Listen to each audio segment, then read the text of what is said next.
The sky was quiet that evening. People in the city moved as usual. Children laughed, cars rushed, and streetlights began to glow as the sun went down. Everything looked normal.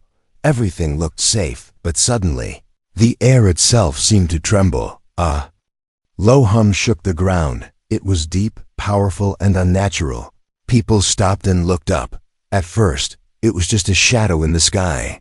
Then the clouds opened, and a massive object broke through. It was not an airplane, not a satellite.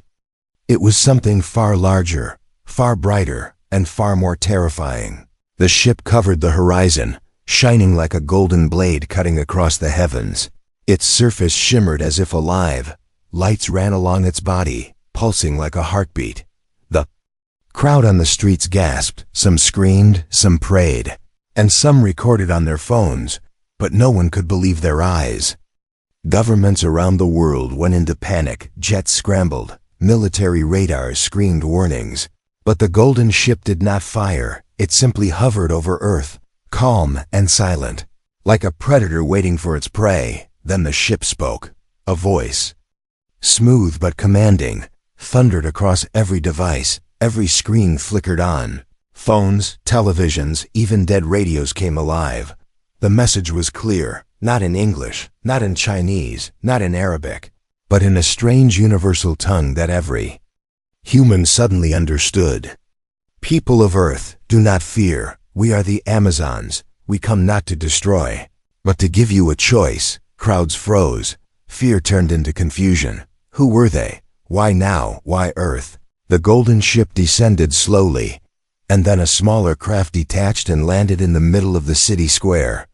Its doors opened with a hiss, and from the mist, they stepped out. The Amazons. They were tall, taller than any human. Their bodies strong and graceful. Their skin glowed faintly under the lights, and their eyes burned with strange fire. They were women, or at least shaped like women, but far beyond human beauty. Their movements were calm, controlled, and full of power. The leader walked forward. Her armor gleamed like liquid metal. Her hair flowed like black silk, and when she raised her hand, silence fell across the city. Even the air felt heavy as if bowing to her presence. "Humans," she said, her voice both soft and dangerous. "We bring you an offer." No one dared speak. The military had their weapons ready. But even the soldiers were trembling. Children clung to their parents. Old men muttered prayers. The Amazon leader continued. "Your world suffers. Your people starve. You fight endless wars. You destroy your planet. We can end all of it. We can give you peace, health, food, paradise." Gasps filled the air. Some people began to smile in relief. Some cried in hope. But the leader was not finished. "There is a price," she said, her eyes glowing brighter, "and you must decide." The words sent a chill across every listener. What kind of price? What kind of paradise? The suspense grew heavier. Behind her, more Amazons stood in silence, their faces unreadable, like statues of ancient gods. Each one radiated strength. Each one looked at humans not as equals, but as something to be chosen or discarded. The humans whispered among themselves. Was this a gift or a trap? Was this salvation or slavery? The hero of our story stood among the crowd, a young man named Daniel. He was no soldier, no leader. Just an ordinary man, but his heart raced. Something in the leader's voice felt wrong. Something behind her smile felt dangerous. He could not explain it, but he knew this was not just an offer of peace. As the Amazons waited for an answer, the golden ship pulsed again. Its heartbeat like rhythm echoed across the sky, louder and louder, as if warning humanity. The leader spoke once more. "The choice is simple. Accept our gift and live in paradise. Refuse and remain in your misery. We will return for your answer." With that, the Amazons turned and walked back into their craft. The ship lifted, rising into the night sky, leaving silence behind. The people of Earth were left shaken. Some cheered for hope, some cried in fear, and some shouted in anger. But Daniel only stood still, staring at the sky. He whispered to himself, "Paradise always has a price," and deep inside he knew this was only the beginning. The world did not sleep that night. Every city, every home, every television channel showed only one thing: the golden ship of the Amazons. People argued, shouted, prayed, and wondered what kind of choice had been placed before humanity. Governments called emergency meetings. Presidents and generals sat around glowing screens, debating in fear. Some said it was a gift from heaven. Others said it was the beginning of slavery. But no one could deny the truth. The Amazons were powerful, and humanity was weak. The next morning, the ship returned. It hovered above the same city where it had first appeared. Its surface shone even brighter, as if it carried the sun itself. Once again, the humming sound spread across the sky. And once again, the world held its breath. From the ship, a voice thundered, "People of Earth, hear our offer." This time, the Amazons did not land in only one city. Their images appeared in the sky above every nation, above deserts, mountains, oceans and forests. A single vision of towering women, strong, beautiful, and terrifying, filled the heavens. The leader spoke, her words flowing like honey, but sharp like steel. "We have watched you, we have studied you. We know your pain, hunger, and endless wars. We know your planet cries beneath your hands. We offer an end to your suffering." She lifted her hand, and suddenly visions filled the skies. The people of Earth saw a paradise beyond imagination. Vast green fields under golden suns, crystal lakes that sparkled like diamonds, towers of light that touched the clouds. Food grew in endless gardens. Children laughed freely with no sickness, no fear, no hunger. Crowds gasped, some fell to their knees, some cried in joy. It was heaven itself, offered freely. But then the leader's voice darkened. "There is a condition," she said. "Paradise is not free." Her eyes glowed brighter, piercing into the souls of every listener. "We are the Amazons. Our people are strong, but our numbers are fading. Our kind cannot survive without others.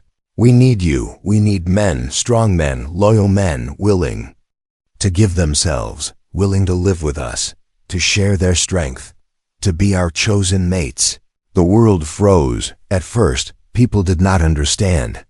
But slowly, the truth spread. They were asking for men, not just as allies, not just as friends, but as breeding partners.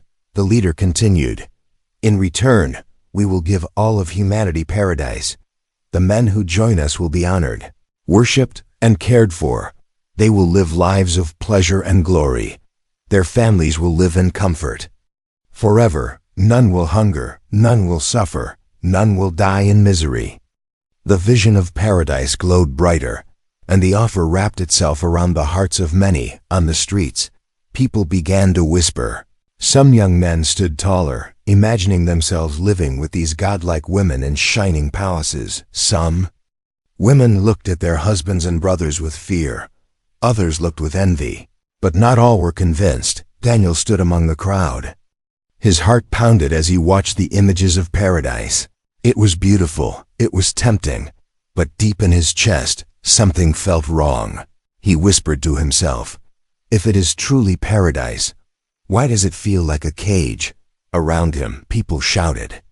With excitement, some even raised their hands to the sky, calling out, "We accept, we accept." The sound spread through the crowd like fire. Hope mixed with desire. Fear melted into temptation. But Daniel noticed the details no one else did. In the vision of paradise, none of the men walked freely. They were always surrounded by Amazons, always guided, always watched. Their smiles looked perfect, but their eyes looked hollow. The Amazon leader seemed to sense the doubt. Her voice grew softer, sweeter. "Do not be afraid. We do not force, we do not enslave. We invite, join us. And you will know joy beyond imagination. Refuse, and you may continue to suffer in your broken world. The choice is yours." Around the world, leaders were divided. Some governments whispered agreements already, desperate to save their people, desperate to take the offer. Others prepared armies in secret, unwilling to bow, unwilling to hand their men away. In Daniel's city, a debate broke out in the streets. One man shouted, "This is salvation, take it, fools." Another woman screamed, "No, this is slavery in disguise." Fights erupted. Friends turned against friends, families tore apart. Daniel felt the weight of the choice pressing down on him. It was not just about men, it was about the future of humanity itself. Would Earth bow to beauty and comfort, or fight for freedom and struggle? The ship pulsed again, its golden lights beating like a heart in the sky. The leader's final words echoed across the world. "Think carefully, humans. Your answer decides the fate of your species." Then the visions vanished, the skies cleared, and the golden ship rose once more into the darkness of space. The world was left trembling, divided between desire and fear, between paradise and freedom, and Daniel, standing in the shadows of the city, whispered to himself, "Every gift has a hidden cost. And this one might cost us our souls." The world could not rest. The Amazons had shown visions of paradise, yet their offer carried a shadow. Families argued through the night. Governments quarreled in secret rooms. The choice was heavy, and the fear of making the wrong decision was heavier. Daniel walked the silent streets. His mind was restless. His heart burned with questions no one seemed willing to ask. Everyone was blinded by the golden glow of paradise, but he felt something darker hiding underneath. He returned to his small apartment, switching on his old computer. News screens showed people celebrating. Some young men already stood in lines, ready to volunteer as chosen mates. Their faces glowed with desire, but Daniel saw only desperation and foolishness. He dug through every bit of news, every recording of the Amazons, replaying their words again and again. The message was clear on the surface, but Daniel sensed cracks in their promises. He searched deeper, moving past public broadcasts into hidden networks. In one corner of the dark web, he found fragments of data stolen from military satellites, images of the Amazon ship's interior, scans of their energy signatures, files hidden by governments who did not want to spread panic. Daniel read through them slowly, his eyes widening. The Amazons were not as perfect as they appeared. Their numbers were shrinking. Their genetic patterns were collapsing. They had come to Earth not only with an offer, but with desperation. They needed humans, not just for companionship, not just for breeding, but for survival. Daniel's chest tightened. He whispered to himself, "So that's it. They are dying, and we are the medicine." He leaned back in his chair, staring at the screen. The pieces began to fall into place. Their paradise was real, but it was not for humans. It was for themselves. Humans were nothing more than resources, tools, vessels to rebuild their fading empire. He remembered the visions of paradise. The men surrounded by Amazons, smiling but hollow, their bodies strong, their movements guided. Daniel shivered. They looked less like partners and more like livestock. Meanwhile, across the city, the debate grew louder. Some people prepared celebrations, believing they were chosen for heaven. Others marched in the streets, protesting what they called a golden cage. The world itself seemed ready to split in two. Daniel knew he could not stay silent, but who would believe him? He was no scientist, no leader. Just one man with stolen files and a sense of dread. The next day, he went to meet an old friend, Maria, a journalist known for chasing stories others feared. She listened as Daniel laid out the evidence, showing her the hidden data, the genetic records, the secret files. Her face grew pale as she read. "Daniel," she whispered, "if this is true, the Amazons are not offering salvation. They are offering slavery wrapped in silk." Daniel nodded. "And the worst part is, people will walk into it willingly. They will thank their captors for the chains." Maria's hands trembled. "We need to tell the world," she said. But Daniel shook his head. "No, they won't listen, not yet. The dream of paradise is stronger than the truth. They will call us liars, or worse, traitors." As they spoke, the golden ship pulsed again above the earth, a heartbeat that could not be ignored. The Amazons were watching, waiting, patient as predators. Daniel felt the weight of time pressing on him. He had to move carefully. He had to uncover more. If he could prove beyond doubt that the Amazons needed humans as breeding stock, then maybe, just maybe, people would listen that night. Daniel broke into the city's library archives, searching old records of alien transmissions. He found whispers of other worlds visited by the Amazons.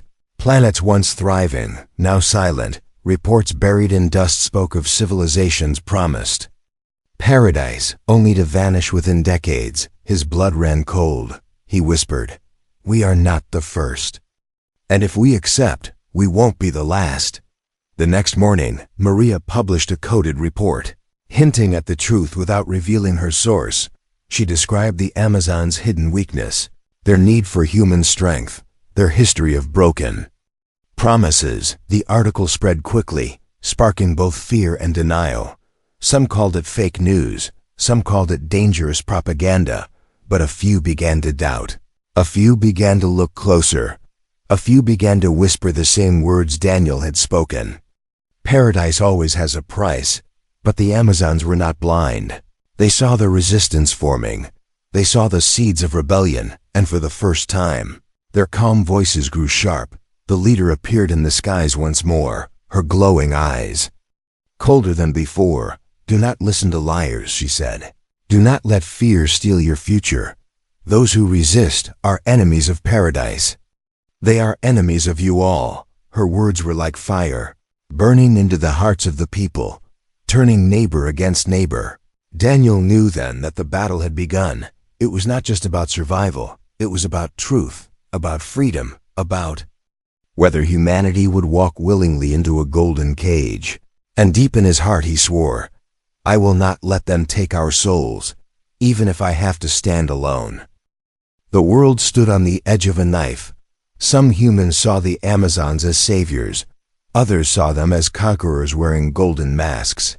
The offer of paradise had torn humanity apart, dividing cities, dividing families, dividing hearts. In Daniel's city, the streets were no longer safe. Banners were raised high.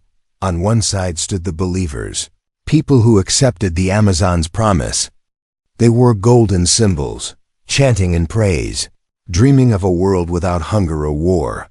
On the other side were the defiers, people who rejected the offer, shouting for freedom, warning of slavery.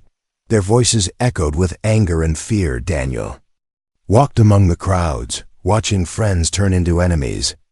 Brothers refused to speak to sisters. Fathers turned against sons. At night, houses burned, not by alien fire, but by human hands. Humanity was tearing itself apart before the Amazons even lifted a weapon. The governments were no better. Some leaders sent messages to the Amazons, promising cooperation, asking for their nations to be the first to receive paradise. They were ready to give up their men to secure comfort. Other leaders shouted of war, preparing armies, building defenses, though deep inside they knew no human weapon could match the golden ship. Daniel met Maria again in a quiet cafe hidden in the ruins of a once busy street. She looked tired, her face pale. "The world is breaking, Daniel," she whispered. "Every story I write only fuels the fire. People either call me a prophet or a liar. There is no middle ground anymore." Daniel clenched his fists. "That is exactly what the Amazons want. A divided humanity cannot resist. A broken world is easier to control." As they spoke, the golden ship pulsed in the night sky, sending a beam of light down to Earth. From the light, Amazons appeared again, stepping into the streets. This time they did not come as peaceful visitors. They came as recruiters, tall and radiant. The Amazons moved through the crowds, choosing men with their glowing eyes. They touched the foreheads of the willing, marking them with a golden shimmer. The men smiled, their faces full of joy. They shouted proudly, "We are chosen, we are chosen." But not everyone was willing. When the Amazons tried to mark a young man who resisted, his family begged, his mother cried. The Amazon's eyes turned cold. And without a word, she walked away. The boy was left untouched, but he was also left broken. His neighbors spat on him, calling him a fool. His own family looked at him with shame. Daniel watched in horror. They don't need to fight us. He whispered, "We are destroying ourselves for them." Across the city, the tension grew. Fights erupted wherever the recruiters walked. The believers defended the Amazons with blind devotion. The defiers shouted in rage. Battles broke out in the streets. Human blood spilling on human hands. Maria grabbed Daniel's arm. "We need to act now. If we don't unite the people, the Amazons will win without firing a single shot." But how? Daniel wondered, how do you unite a world blinded by golden lies? That night, Daniel returned home, only to find his closest friend, Mark, waiting at his door. Mark's eyes glowed faintly, the mark of the Amazons shimmering on his forehead. He smiled widely. "Daniel, you should come with me. You should accept the offer. It's real. It's paradise. They will take care of us. We don't need to fight anymore." Daniel felt his heart break. His best friend, the man who had once fought beside him in dark times, was now a believer. He shook his head. "Mark, can't you see? It's not freedom, it's control." Mark's smile faded, his eyes turning hard. "No, Daniel, you are blind. You are clinging to misery when salvation is right in front of you. The Amazons are our future. If you stand in the way, you are the enemy." Those words cut deeper than any blade. Daniel realized the truth. The Amazons had succeeded in their first victory. They had turned friend against friend, human against human. In the days that followed, entire communities split apart. Some towns declared themselves loyal to the Amazons, raising golden flags. Others burned those same flags, swearing to resist until their last breath. The Amazons only watched, their glowing eyes calm, their golden ship pulsing steadily above. They did not need to conquer. They only needed to wait. Daniel stood on a rooftop, watching smoke rise from battles below. His heart was heavy, but his spirit burned stronger. He whispered to himself, "If humanity is divided, then someone must remind them of who they are. Someone must fight not just the Amazons, but the weakness in our own hearts." Maria joined him, her voice steady. "Then it must be you, Daniel. You saw the truth first. You carry the proof. You must lead the defiers." Daniel closed his eyes, the weight of the world pressing down on his shoulders. He never wanted to be a leader. He was just one man. But the Amazons had chosen their champions, and now humanity had to choose its own. The night grew darker. The golden ship shimmered above. Like a false moon, humanity was at war with itself, and the real battle had not even begun. Daniel whispered into the night, "The Amazons think we will break, but they have never seen how far a human can go when freedom is on the line." The golden ship opened its gates. A beam of light stretched from the heavens to the ground. Hundreds of men, marked as chosen, walked forward with proud faces. Their families cried, some in joy, some in sorrow. The believers cheered as if angels had come. The defiers stood in silence, watching their brothers and sons disappear into the unknown. Daniel stood at the edge of the crowd. His friend Mark was among the chosen, his eyes still glowing with the Amazon mark. Daniel wanted to pull him back, to scream at him, but he knew it would be useless. Mark's mind was already trapped in the golden dream. The chosen were lifted into the sky, swallowed by the great ship. The crowd gasped as the beam vanished, and the gates closed. For a moment, Earth was left in silence, only the heartbeat hum of the ship echoing above. Inside, the men opened their eyes to paradise. The air smelled of sweet flowers. The ground glowed like crystal, rivers of silver. Water flowed endlessly. Beautiful towers touched the sky. Food grew everywhere, fruits sweeter than honey, meat richer than any feast. Birds with shining feathers flew overhead, and strange animals walked freely without fear. The Amazons walked among them, smiling, guiding, their beauty unmatched, their voices soft as silk. "Welcome, you are safe. Now you are honored, you are chosen." Mark smiled wider than ever before. He turned to the other men. "See, I told you, this is real. This is the future." The others laughed, their eyes wide with wonder. They danced, they ate, they drank from crystal cups, believing they had stepped into heaven. But Daniel, watching from Earth through stolen signals Maria had found, saw something else in the recordings. The paradise was perfect, but too perfect. The men laughed, but their movements looked the same. Their smiles stretched in the same way. Their joy was endless, but it looked forced. Maria whispered, "It's a cage." "Daniel, a golden cage." Daniel nodded. "They are being controlled, guided like children, or like cattle." Back on the ship, the Amazons continued their gentle care. But behind their soft words, there was an order. The men were never left alone. They were always surrounded, always guided, always told where to walk, where to eat, where to rest. At night, the chosen were taken to shining halls. Their rooms were beautiful, filled with golden light, but the doors locked behind them. The walls pulsed softly, almost like a heartbeat. There were no windows. Only visions of paradise shone on glowing screens. Mark lay on his bed, smiling still. But when the lights dimmed, he felt something strange. His chest grew heavy. His body felt weaker. His thoughts slowed. He tried to speak, but the words felt heavy. Then, from the walls, a golden mist entered the room. It smelled sweet, and his mind went blank. He closed his eyes, still smiling, still trapped in the dream. The next morning, the men awoke refreshed, stronger, but their memories of the night were blurred. They laughed again, believing all was well, back on Earth. Rumors spread of the paradise. Families of the chosen bragged with pride. Others begged the Amazons to take their sons next. Cities argued louder. The divide grew sharper. The believers grew stronger, shouting that salvation was already here. The defiers shouted back, warning of a trap. Daniel stood before a crowd of defiers. Holding Maria's reports, he raised his voice. "They show us beauty, but they hide the chains. The men are not free. They are guided, drugged, controlled." I saw it with my own eyes, but even among the defiers, doubt spread. The promise of paradise was too strong. Some whispered, "Maybe slavery is better than hunger. Maybe control is better than death." Daniel felt the weight of despair. He looked at Maria, her eyes fierce. "We need proof." "Daniel," she said, "not just words, not just suspicions. We need to bring one of them back. We need to show the world the truth."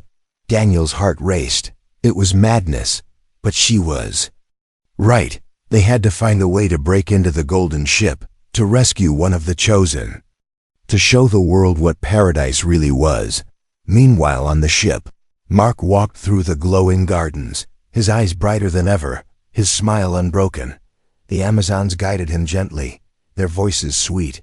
"You belong to us now. You are part of our survival. You will live forever in joy." Mark nodded slowly, his voice soft. "Yes, I belong."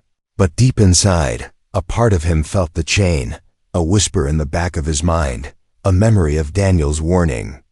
It was faint, weak, but it was still there. And in that whisper lay the seed of doubt. The golden ship hung above the earth like a second moon. Its steady pulse reminded every human that the Amazons were watching, waiting, patient. Below, the world was breaking apart. Believers worshipped the Amazons. Defiers fought in the streets, and families tore themselves into pieces. Daniel walked through the ruins of his city. His eyes scanned the walls painted with golden symbols of the Amazons. Everywhere he went, their presence was clear. People had begun to wear golden bands around their arms, calling themselves children of paradise. They chanted in the streets, "Glory to the Amazons, glory to paradise." But in the shadows, whispers of rebellion spread. The defiers were gathering. In secret places, hidden basements, broken factories, underground tunnels. They had no ships, no weapons to match the Amazons, but they had determination. They had anger. They had Daniel. Maria stood beside him, holding the stolen files. "The truth is here," she whispered. "But words are not enough. The people need action. They need hope. They need proof that the Amazons can be fought." Daniel nodded. His heart was heavy, but his will was strong. He had never wanted to be a leader, but the world had forced him into the role. "Then we give them proof," he said. "We strike back." The defiers gathered in the dark, men and women. From all walks of life, soldiers who had deserted, engineers who had lost families, farmers, workers, and even children old enough to fight. They looked at Daniel, their eyes full of fire. He spoke to them simply. The Amazons want us divided. They want us broken. But if we stand together, we are not weak. We are human, and humanity does not. Bo! The crowd erupted in whispers of agreement. For the first time in weeks, they felt a spark of unity. Maria laid out a map on the dusty floor. The Amazons are not gods, she said. They are powerful, yes, but their ship has weaknesses. It relies on energy drawn from the surface. If we can disrupt that connection, even for a moment, we can break through. Daniel pointed to the ship glowing above them. And if we can break through, we rescue one of the chosen. We bring them back and show the world what paradise really is. The plan was dangerous, almost impossible, but it was all they had that night. Daniel and a small group of defiers moved through the city, carrying stolen technology, hacked devices, and scraps of old military equipment. They set up their station near an old power plant, a place abandoned years ago. From there, they tried to hack into the Amazon signals. The screens flickered, static filling the air. Then, for a moment, the vision of the paradise appeared. Men, smiling, laughing, eating, guided by Amazons. Their joy looked real. But Daniel watched closely. He slowed the feed. Frame by frame, his chest tightened. In one moment, just for a second, one man's smile cracked, his eyes filled with fear. Then the vision snapped back to perfection. Daniel pointed, his voice shaking. There. That's the truth. They hide it, but it's there. They are controlling them. The defiers gasped, their faith in the resistance growing stronger. But the Amazons were not blind. The golden ship pulsed violently, sending beams of light across the city. Soldiers of the believers rushed into the streets, attacking anyone suspected of being a defier. The war had begun, not between humans and Amazons, but between humans themselves. Daniel and Maria escaped into the tunnels. The defiers scattered, some were captured, others killed. A golden light searched the night like the eye of a predator in the darkness. Daniel sat against the cold stone, breathing heavily. They know we are fighting back now. We have no time left. If we wait, they will crush us. Maria looked at him, her eyes unshaken. Then we strike harder. We cannot stop, Daniel. We are the last line. If we fall, humanity falls. Daniel nodded slowly, his fear hardened into resolve. He stood tall and raised his voice to the tired group of survivors. Listen to me. They may have ships. They may have power, but they do not have what we have. They do not have human spirit. They do not have human fire. We will fight, not for paradise, not for comfort, but for freedom, the defiers shouted back, their voices echoing through the tunnels. For freedom. Far above, in the golden ship, the Amazon leader watched silently. Her glowing eyes narrowed. She spoke to her sisters. The humans resist, stronger than expected, but it does not matter. They will break. They always break. But deep inside, even she felt a spark of unease. Humanity was not like the others they had conquered. Humanity was stubborn. Humanity was unpredictable. On the ground, Daniel clenched his fists, his voice carried into the night. We are the defiers. We will not bow. We will not break. The resistance had risen, and the real war was about to begin. The world stood at the edge of destruction. The golden ship pulsed above the earth like a second sun. Its light bathed the cities in a glow that felt less like warmth and more like chains. The Amazons had offered paradise, but in their silence, in their control, the illusion was crumbling. The defiers gathered in the underground tunnels, bruised, bloodied, but not broken. Daniel stood before them, his face hard, his voice steady. This is it, he said. We cannot hide forever. We cannot wait for miracles. The Amazons think they own us already. Tonight, we show them humanity will never bow. Maria stepped forward, holding the stolen files. We know their weakness, she said. The ship feeds on energy it draws from the planet. If we can disrupt it, even for a moment, their shields will falter, their paradise will break, and when the truth is revealed, the world will see them for what they are. The Defiers murmured, fear mixed with hope they had. Number armies, no fleets, only courage and desperation. But courage and desperation had carried humans through every war in history. That night, Daniel led a small group through the ruined streets. Smoke rose in the distance, believers and defiers clashed. Golden banners burned in fire, the world was tearing itself apart. But above the chaos, the golden ship loomed, silent. Watching, waiting, the defiers carried their crude weapons. EMP bombs built from scrap, hacked transmitters, stolen tech. They moved to the power plant where the Amazon's beam connected to the Earth. Their goal was simple, to cut the heart of the golden ship, even for a breath, as they set their devices.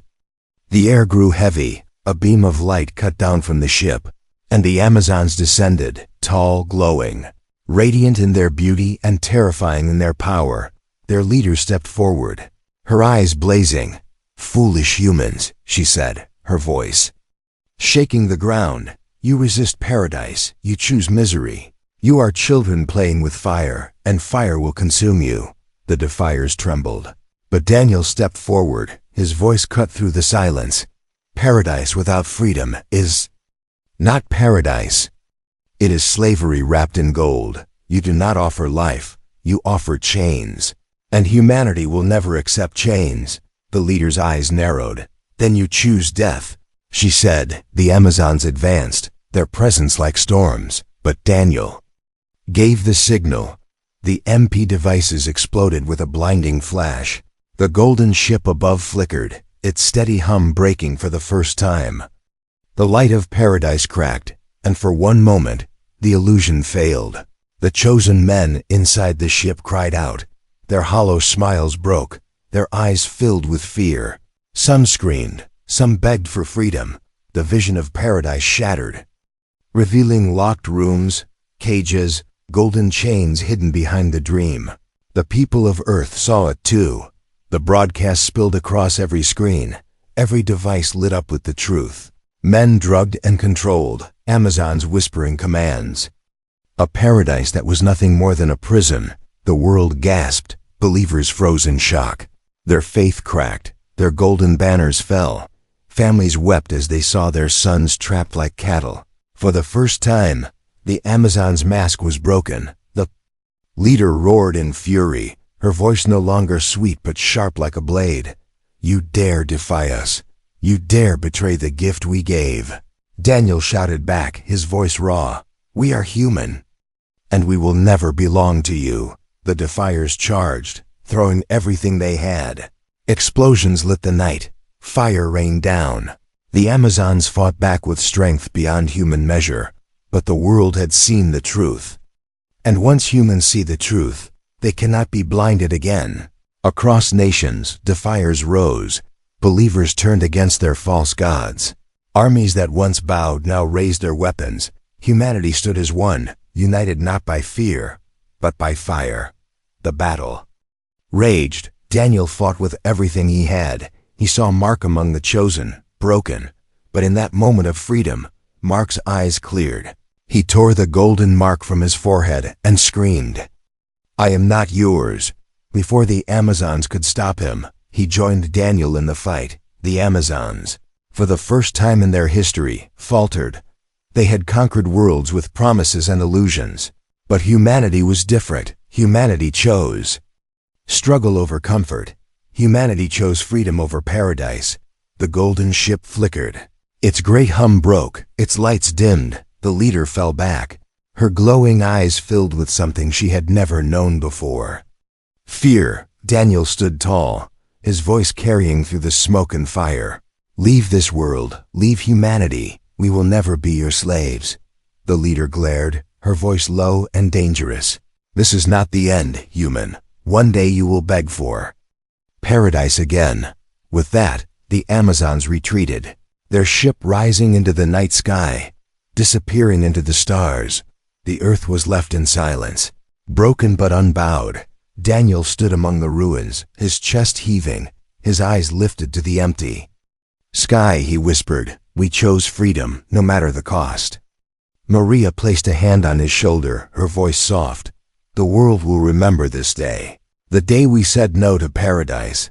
And though the earth was scarred, though the future was uncertain, one truth shone brighter than the golden ship had ever done. Humanity had made its choice, and it had chosen to remain free.